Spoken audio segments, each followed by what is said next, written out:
السلام علیکم دوستوں، 33 لوگوں کے ایسے سوالات جن کے میں آج جوابات دینے کی کوشش کروں گا، اور آپ اگر چینل پر نئے ہو تو چینل کو سبسکرائب کریں۔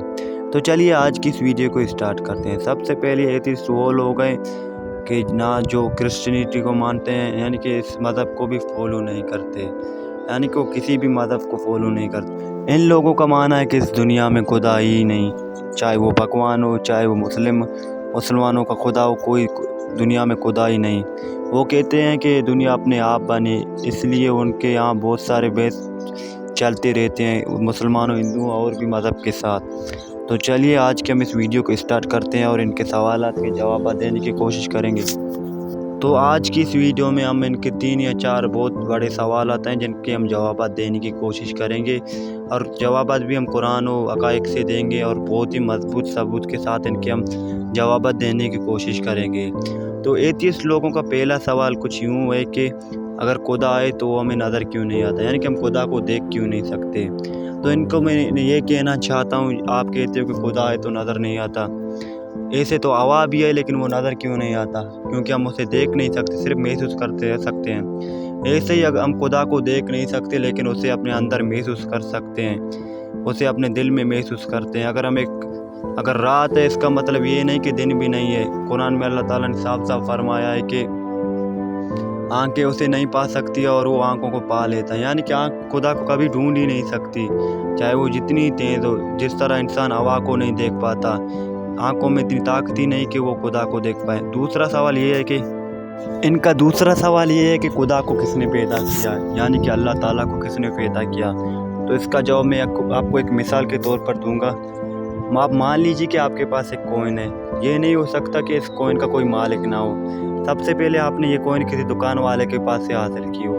اگر آپ زیادہ معلومات کریں تو اس کوئن کس نے بنایا، تو آپ آگے جائیں تو آپ جا کر ایک کوئن بنانے والی فیکٹری میں پہنچو گے۔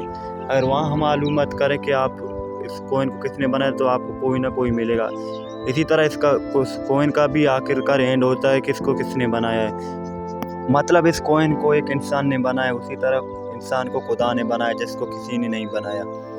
قرآن میں آتا ہے کہ اللہ بے نیاز ہے، اس نے کسی کو نہ جنایا اور نہ وہ جنا گیا ہے، یعنی کہ اللہ تعالیٰ کو نہ کسی نے پیدا کیا ہے، نہ اس نے کسی کو پیدا کیا ہے، یعنی کہ اپنا نہ کوئی اس کا بیٹا ہے، نہ وہ کسی کا بیٹا ہے۔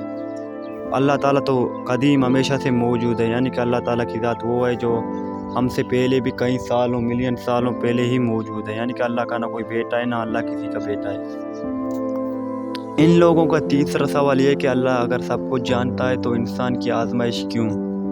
تو ان کا یہ سوال بھی بہت ہی زیادہ کمپلیکیٹڈ ہے۔ تو اس کا جواب ہے، اگر آپ ایک اسکول میں پڑھتے تو آپ کی ٹیچر کو تو پتہ ہے کہ کون اچھے مارکس لائے گا، کون ٹاپر ہے، کون پڑھنے میں تیز ہے اور کون پڑھ نہیں سکتا، لیکن وہ آپ کا ایگزام کیوں کراتا ہے؟ تاکہ اس کو معلوم ہو جائے، کہ لوگوں کو معلوم ہو جائے کہ کون سا بچہ ہے وہ پڑھنے میں زیادہ ہوشیار ہے اور کون سا بچہ پڑھنے میں بہت سست ہے، یعنی کہ وہ لوگوں کو دکھانا چاہتا ہے کہ ہم نے کیوں اس کو آگے رکھا اور کیوں اس کو پیچھے، یعنی کہ جو بھی اگر اچھا کام کرے گا تو لوگ اسے دیکھیں گے، جنت کے دن اس کو جنت ملے گی، یعنی کہ اچھے لوگوں کو جنت ملے گی اور برے لوگوں کو جہنم۔ قرآن میں آتا ہے جس نے موت اور زندگی کو پیدا کیا تاکہ تمہیں آزمائے کہ تم میں سے کون عمل کے اعتبار سے بہتر ہے، یعنی وہ یہ دیکھنا چاہتا ہے کہ کون اچھے کام کرتا ہے اور کون برے ہو۔ اللہ تعالیٰ کو تو پتہ ہے کہ کون اچھے کام کرتا ہے، کون اچھے کام کرے گا یا نہیں کرے گا، لیکن وہ لوگوں کو بھی پتہ چلے، کیونکہ وہ قیامت کے دن کوئی بہانہ نہ بنے کہ یا اللہ تعالیٰ ہمیں کچھ پتہ نہیں تھا یا کچھ علم نہیں تھا۔ اس طرح سے